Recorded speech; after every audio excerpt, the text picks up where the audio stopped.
Assalamualaikum warahmatullahi wabarakatuh.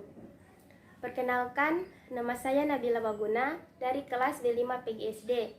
Di sini saya akan menjelaskan peta konsep tentang konsep dasar cabang-cabang ilmu sosial. Baiklah, materi pertama, kedudukan ilmu sosial dalam ilmu.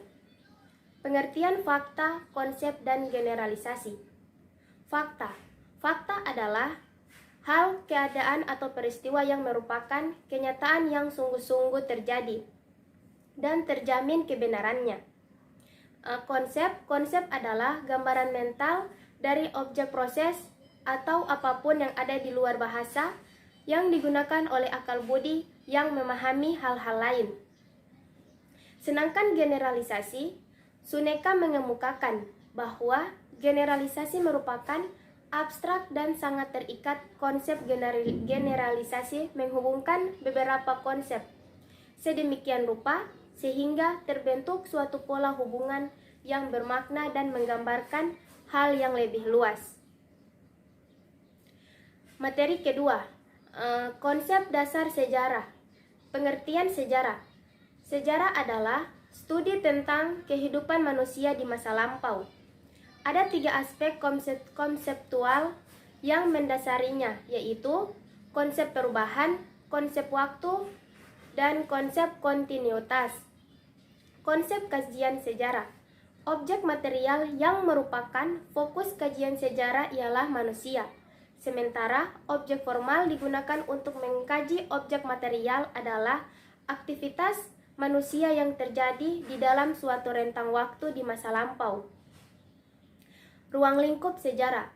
Sejarah memiliki cakupan yang sangat luas. Jenis sejarah terdiri dari sejarah sosial ekonomi, budaya, dan demokrasi. Konsep dasar geografi. Pengertian geografi. Geografi berasal dari bahasa Yunani, yaitu geografie. Kata geo berarti bumi dan grafien berarti tulisan, lukisan, atau pencitraan. Objek kajian geografi. Objek material, formal, dan geografi. Ruang lingkup geografi, tersebaran dan terikat penduduk di muka bumi. Hubungan timbal balik antara manusia dan lingkungan fisik. Dan kerangka regional dan analisis dari region yang mempunyai ciri tertentu. Materi ketiga, konsep dasar ekonomi dan koperasi. Ekonomi merupakan suatu studi ilmu mengenai bagaimana cara manusia memahami kebutuhan material.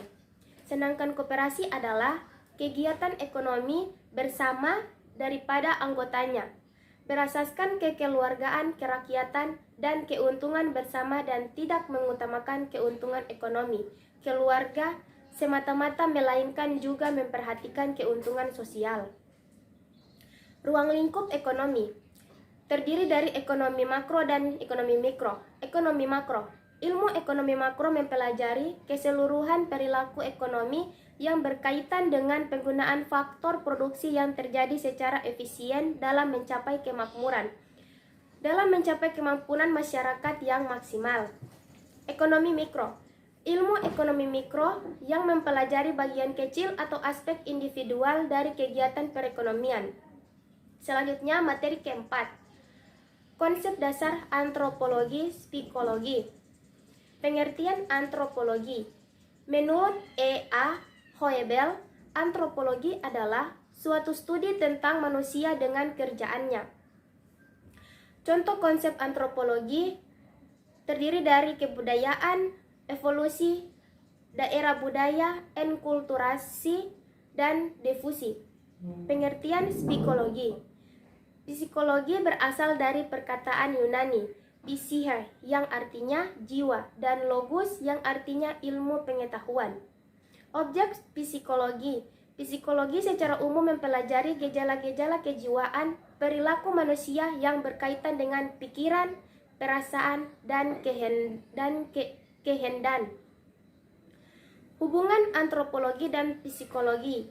Hubungan antropologi tampak karena dalam psikologi pada hakikatnya mempelajari perilaku manusia dan proses-proses mentalnya.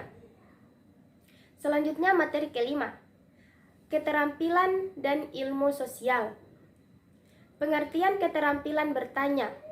Bertanya merupakan suatu unsur yang selalu ada dalam suatu proses komunikasi, termasuk dalam komunikasi mempelajari, dalam komunikasi pembelajaran. Penggunaan keterampilan bertanya. Dasar tujuan yang ingin dicapai antara lain membangkitkan minat dan rasa ingin tahu siswa terhadap suatu pokok bahasan, memusatkan perhatian siswa terhadap suatu pokok bahasan atau konsep, mengembangkan cara belajar siswa aktif. Komponen-komponen bertanya berlanjut.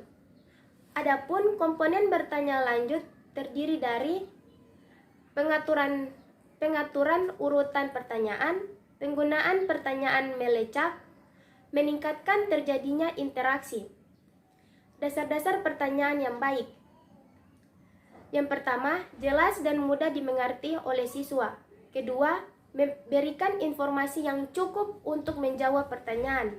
Ketiga, difokuskan pada suatu masalah atau tugas tertentu. Materi keenam, tentang individu, keluarga, dan masyarakat. Individu. Individu berasal dari bahasa Latin, yakni kata individuum, yang memiliki arti yang tak terbagi. Jadi, individu adalah suatu sebutan yang dapat dipakai untuk menyatakan suatu kesatuan dan yang paling kecil dan terbatas. Keluarga. Keluarga adalah kelompok primer yang paling penting di dalam masyarakat. Keluarga merupakan suatu grup yang terbentuk dari perhubungan laki-laki dan perempuan. Sedangkan masyarakat, dalam bahasa Inggris, masyarakat disebutkan juga society. Asal katanya socios, yang berarti kawan individu dengan masyarakat.